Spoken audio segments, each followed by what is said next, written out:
Thanks for joining us. And today we're going to talk about self-realization and Kriya Yoga.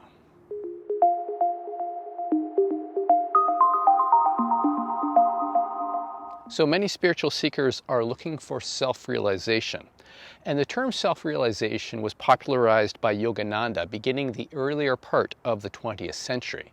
In his self-realization fellowship lessons, Yogananda defines self-realization in this way.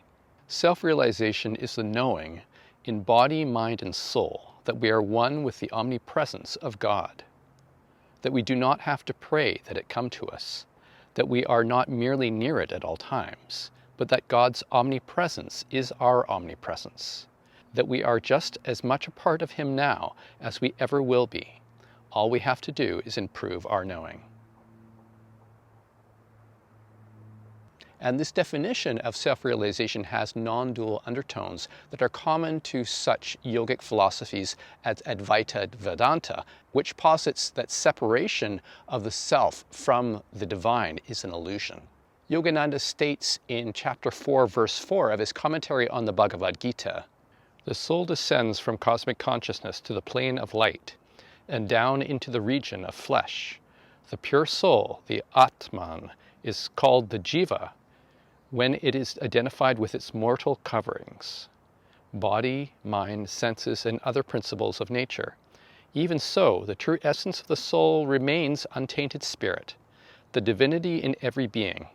It is owing to the outer identification with the physical paraphernalia that the inner light and divine consciousness become screened behind delusion."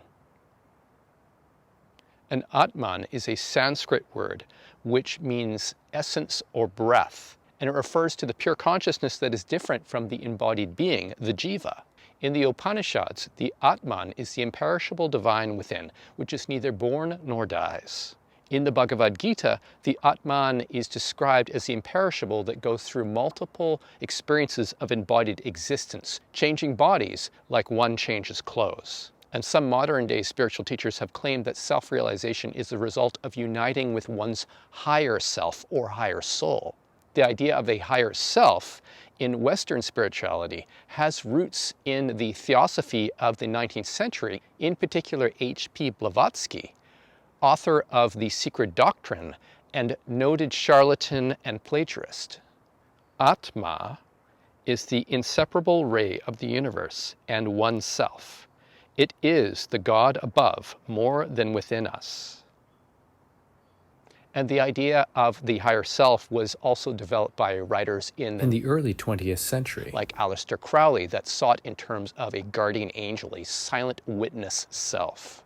And the concepts of the higher and lower self have become enshrined in New Age thinking since the 20th century, and especially in terms of higher and lower consciousness.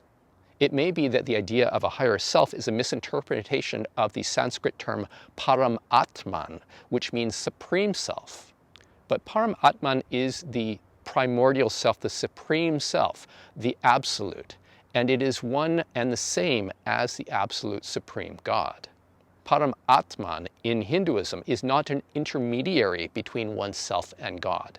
Those who posit the idea of the higher self or higher soul is an intermediary between one and God are tripping on the cognitive error of 19th century theosophy and are placing another layer of separation between themselves and the divine.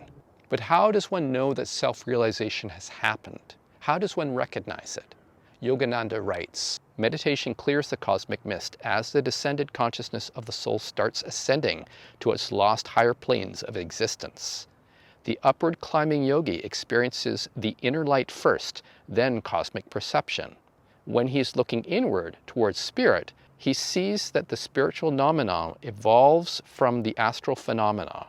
But when the yogi is one with spirit, looking outward towards nature, then spirit is seen as the supreme first cause of all astral and physical emanations." In this passage, it is Yogananda's implicit assumption that it is the soul that is having these higher experiences, a kind of super self that experiences inner light and cosmic perception. With this assumption in place, many modern-day yogis plumb the depths of conscious experience in meditation looking for the soul. Of these yogis, there are two types. One is the experience chaser, and the other is the truth seeker. The experience chaser is looking for rarefied experiences to enhance their sense of self. And usually this means trying to have progressively deeper meditative experiences and identifying what is happening in terms of a self, in terms of a sense of progression in one's sadhana, constantly reflecting back on how the experience relates to the identity. As a result, the experience chaser is not looking within to see how they are identifying with experiences as a self. The truth seeker, on the other hand, is looking to understand the nature of being. And to do that, they leave no stone unturned. Although both of these types of yogis, the experience chaser and the truth seeker, may have a similar trajectory at the beginning of their meditative journey, by the end they have very different destinations. The experience chaser rarely finds their way out of the maze of the self.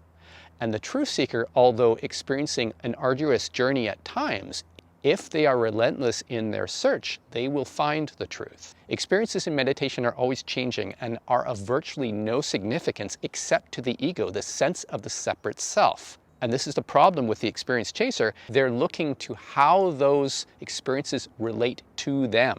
What can they do for me? How do they relate to me? What does it say about me? Self-referential thought, relating everything to a concept about the self, is really the essence of what ahamkara is, I-making, or the ego. And that is what needs to be overcome if one is to experience the first level of awakening, which is the recognition that the separate sense of self is not one's true essence nature, that one's true essence nature goes deeper than that. And so the term self-realization is a real misnomer because one is not trying to realize the self. One is trying to realize that there isn't a separate self. Now, many people have not had this experience in meditation. They may have rarefied experiences in meditation because they are interested in meditative experiences and identify with those in some way, saying either that they are an experience of their soul, but awakening really has nothing to do with self-realization.